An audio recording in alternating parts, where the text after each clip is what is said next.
Welcome to our second episode of Checking In. I'm your studio host, Oren Stewart. Stay tuned, we'll be right back.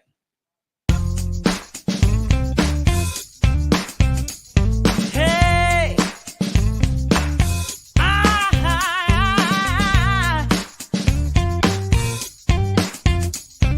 Yeah! Hey!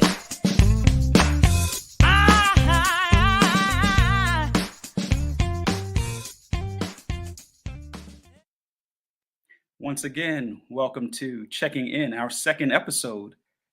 I am your studio host, Oren Stewart, and joined with Miranda and Leon. How are you all both doing? Yeah, doing well, Oren. Doing well. How are you? I'm doing great. Good to see you both again. Good to Good. see you too. Yes, Good to yes. see you. Thank you for hosting, Oren, and we'll be back to chat with you in a little bit. Miranda and I are gonna talk about a couple of things, and then we'll get into the show with our guest. So, Miranda, we're here for episode number 2. How do you like that? I love it. And I'm not the only one who loves it. A lot of other people love it. Oh, right on. That is that is great to hear. So when you say a lot, I mean, we have folks that want to be guests on the show, or are they saying, "Hey, Leon, cool show"? What's going on? we have got so many people that want to come on as guests. I have got a list. There is no lack of interest in joining us for these conversations. Oh, that is so cool. That is so cool. One of the things that I hear in the podcast and webcast world is it's hard to get guests, right? But We are not having that problem. And I love it. And I can't wait. I wish there were more hours in the day so that we could just keep having these conversations. yeah, yeah, this is really, really cool. Thanks for being our partner on this. It's a really exciting thing to do. Thank you. Thank you for coming up with this idea because apparently it's in demand. Yeah, yeah, that's great to hear. We had our first guest, Brian Barker, on our first episode, and I too got some good comments about the show and the content and things that we talked about. And looking forward to having a great conversation today with our guest, Michelle Russen. Let's bring her on Awesome. into the show. Hey, Michelle, how you doing? Hi, I'm doing well. Thank you all so much for having me. Yeah, it's great to be here. So, Miranda, you've known Michelle longer than I have. I just met her like 2 weeks ago, and somehow we started talking about seafood and crabs. We'll get to that later because that's not important right now. Miranda, why don't you go ahead and give us an introduction of Michelle, and y'all chat a little bit, and I'll chime in. Sure. So, Michelle, jump in and correct me if I'm misremembering any of this, but I believe we met at a hospitality student graduate conference. I can't even think of what year it was.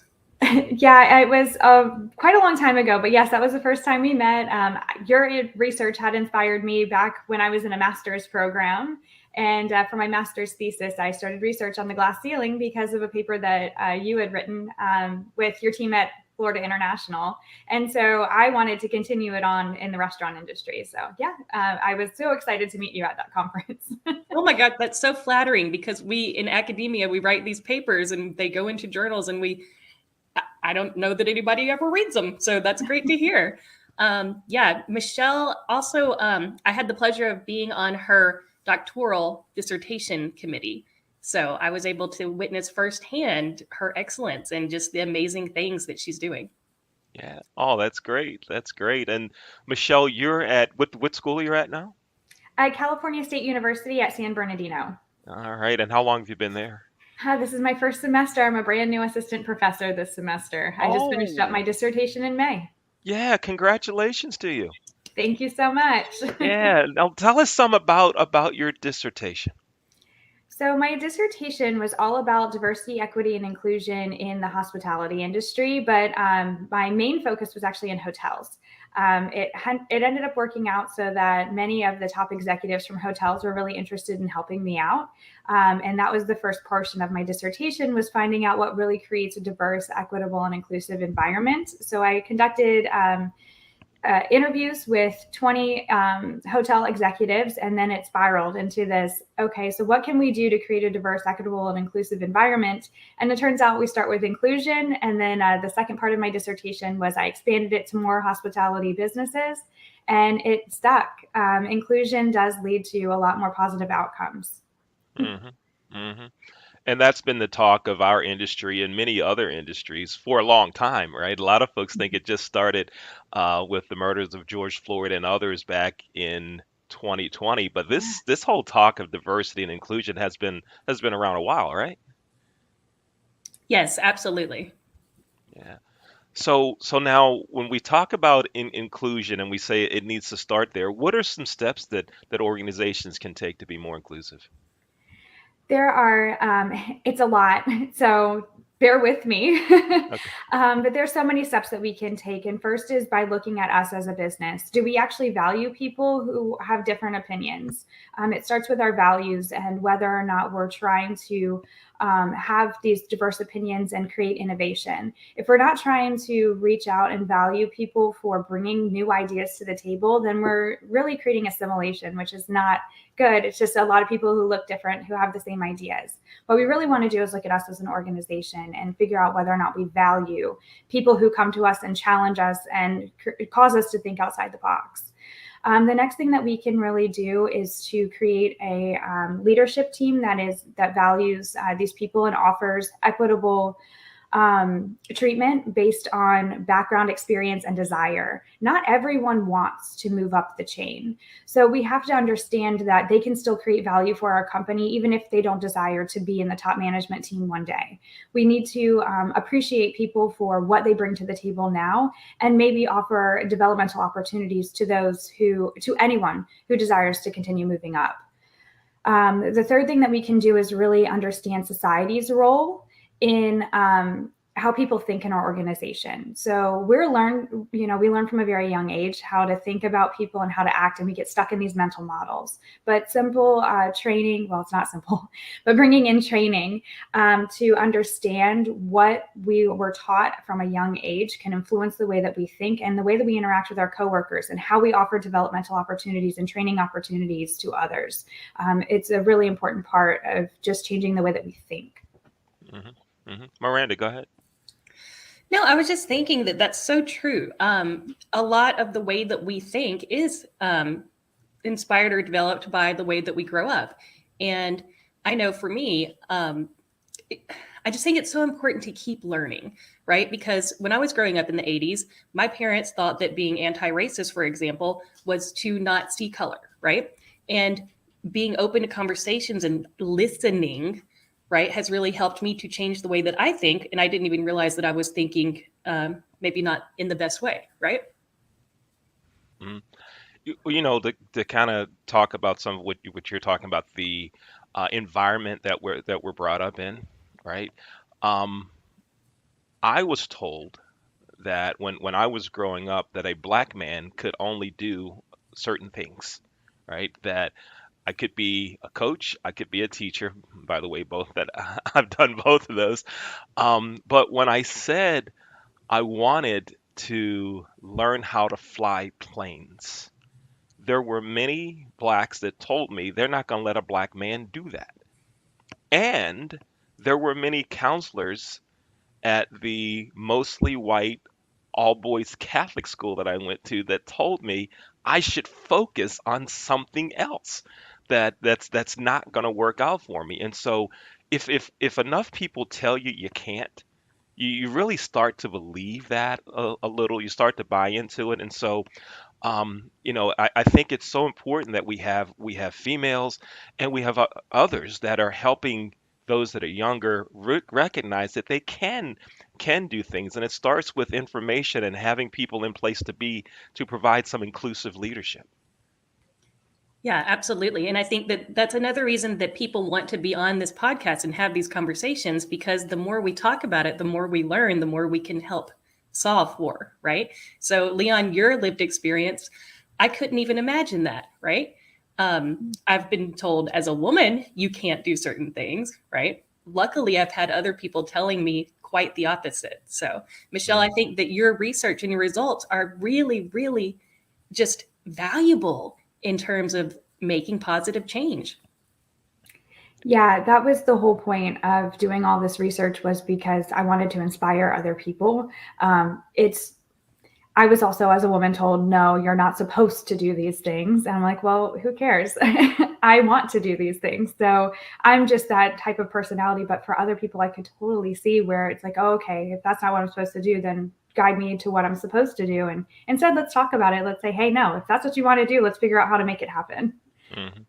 Michelle, you mentioned something a couple minutes ago about one of the things you talked about was not everyone wants to move up, but they still bring value to their organizations. They still bring creativity, and we need to be open to that. That not everyone wants to move up.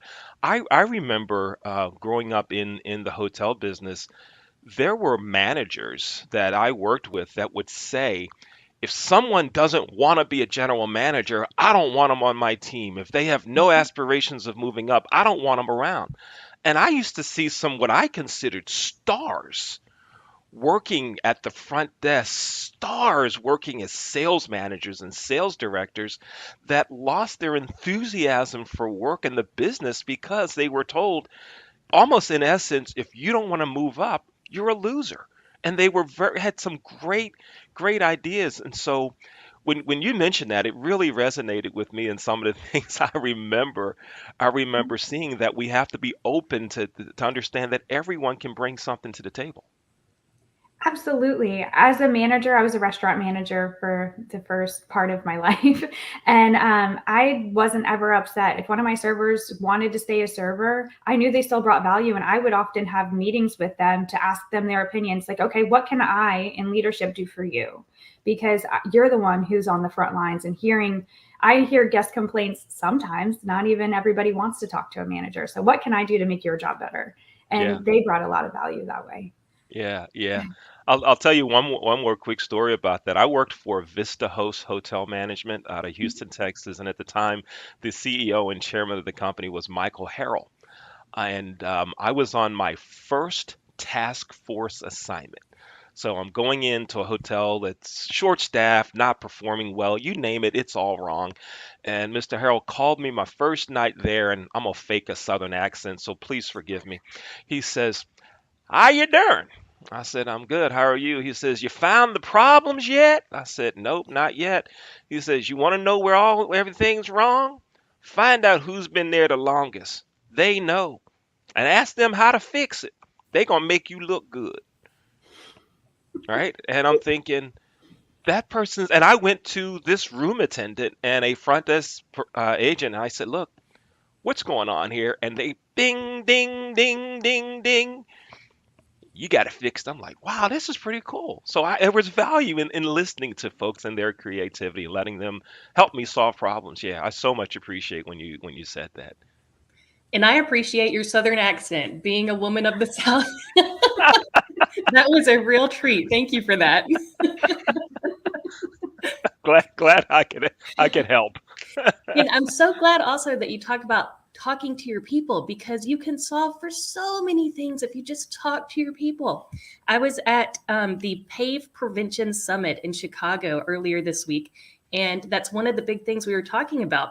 A little off topic, we were discussing workplace mistreatment, workplace violence, and one of our solutions was simply talking to your people and know what's going on with them so that you can anticipate anything that may cause someone to kind of go off the edge a bit. So I think talking for your people solves so many things, including identifying opportunities to make people's job and life better. As you mentioned, Michelle, I love that mentality in leadership. Hmm.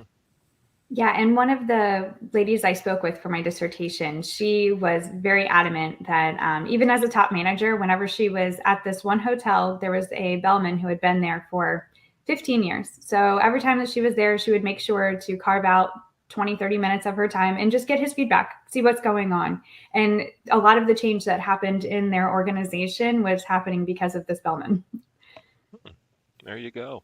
That's No, awesome. yeah, yeah. Michelle, let's talk about your background. We've heard about your background in academia. Tell us what got you into the hotel business? Where'd you grow up? Things like that. Give us some information like that. How did you get to where you are now? Completely by accident.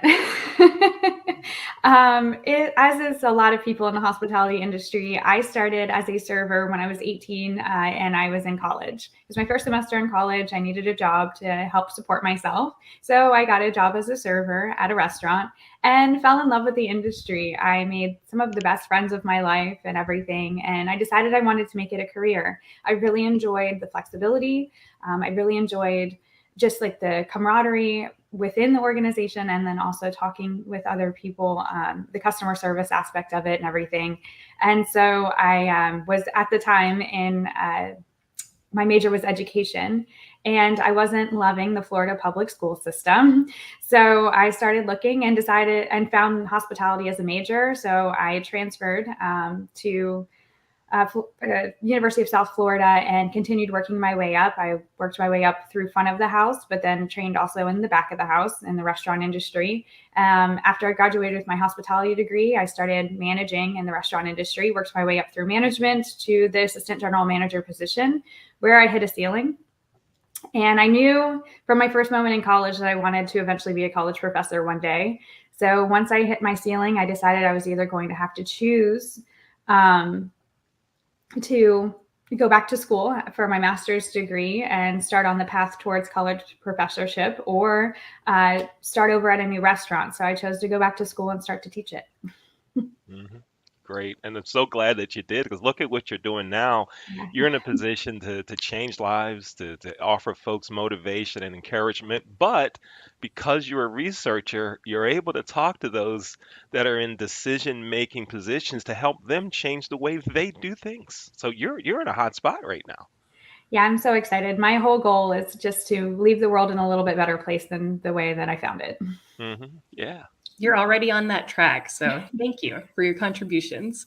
Can you tell me, I want to just ask real quick about your research, and I may know the answer to this, but I'd like to share it with our audience. Was there anything that you discovered that surprised you or shocked you? Oh gosh. Yeah, so much. So actually derailed my dissertation. I had to take it onto a whole new path because there was a quote by one of the ladies that was saying how it was not so much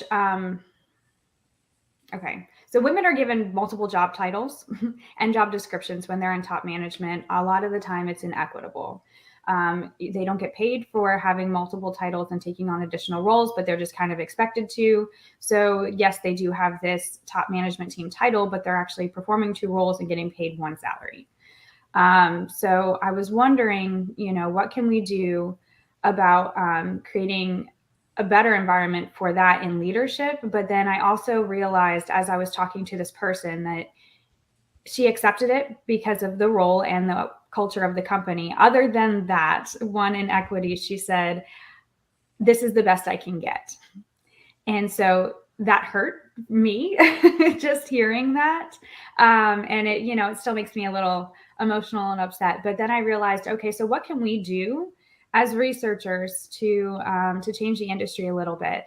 And so I got talking with her, and she's really talking about creating an inclusive environment in order to up tenure, which will help our situation as well. And it'll also long-term help organizations.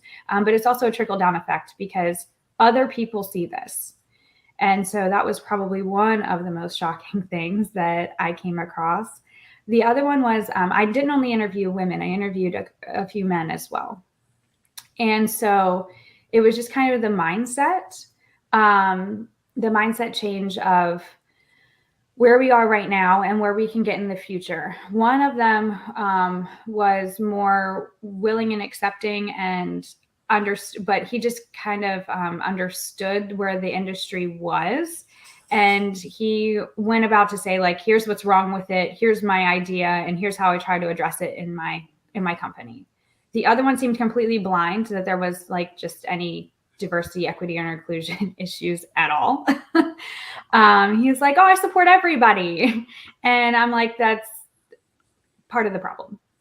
Um, so that was, yeah, those were probably my two biggest shocks. That it was just while I was sitting in the interview. Mhm. I'm not sure if that's where you were going. What you No, were that's perfect. That's perfect. It's not a perfect situation for us to actually be living in, but no, that's a really powerful thing that you said. It's the best that I could get, and I'm gonna go ahead and make a bold statement. I don't think it's ever been fair for women in the workplace here in the United States, ever. I think it's gotten better over time. I think some things have gotten worse. I don't think it's ever been equitable, but I do truly believe if we and other like minded people get on board and all grab our hammers and start smashing that glass ceiling, I think that there's potential. I'm optimistic. I agree. I'm totally optimistic. I think that change can happen. We just have to, as they say, eat the elephant one bite at a time.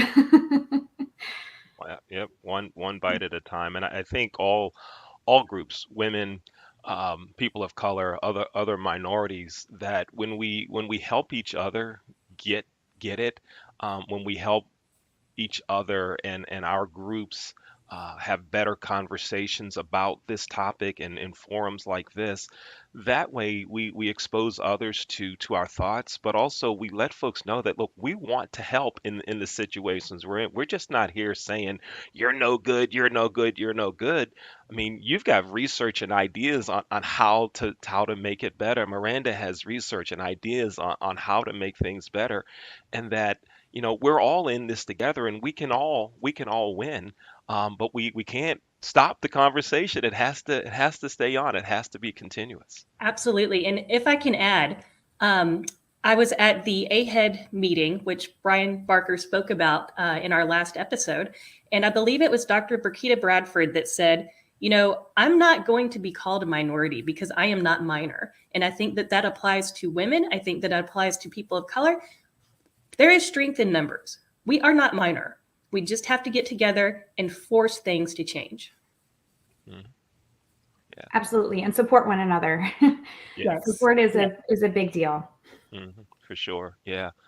So, Michelle, tell us are there any new research initiatives that you have going on? Anything new that we should expect to read about you, or any articles coming out? Tell us some hot things that are Yes, in the works.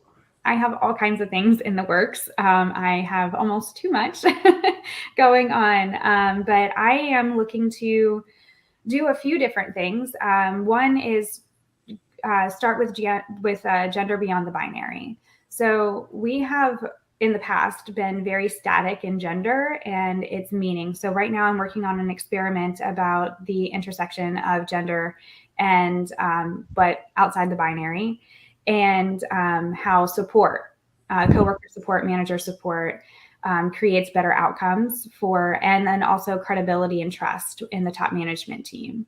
So that one's really exciting. That one's coming to a close, and it should be under review very soon. There's also a few other things I'm looking at,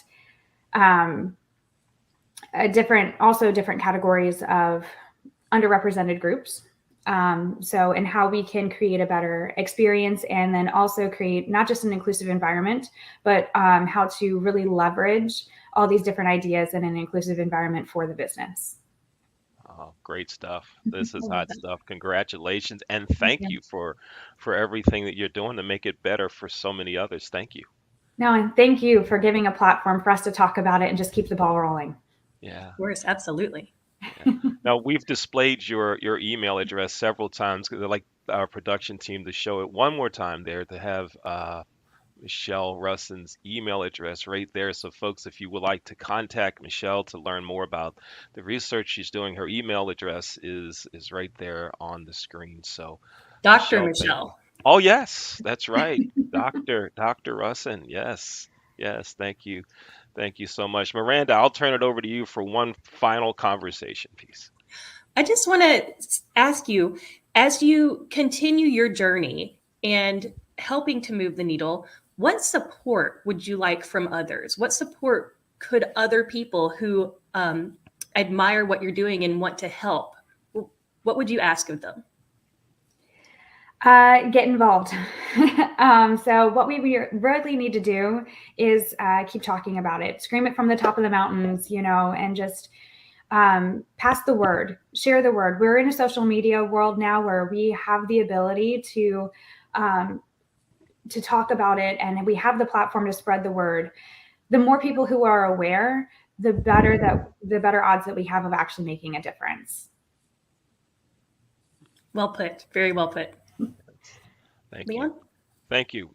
Michelle, thank you for being our guest, our second guest on Checking In, a lodging DEI chat. Michelle, it's been a pleasure having you on our show, and look forward to you coming back sometime in the future. Thank you so much. Absolutely. Thank you so much. I really loved being here today.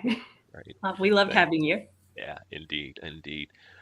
Wow, what a just some great information from Michelle, and great research she's doing, huh? She is going places. She is going to do big things. And just think, she is just starting her academic career. This is Yeah. just the beginning.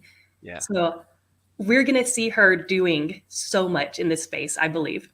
Yeah, yeah, right on. I hope that, as she continues to blossom and things happen, that when we contact her to say, hey, would you come on the show, that she doesn't say, oh, talk to my people. We Hopefully she still has time for us.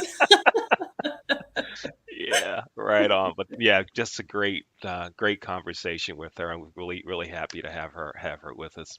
Let's go back to our studio host, Oren. Hey, Oren. This has been an amazing episode. Such great information. What a second episode. I'll tell you something. Checking in is where you want to be. We really thank you for joining us. We look forward to the next time. Stay tuned.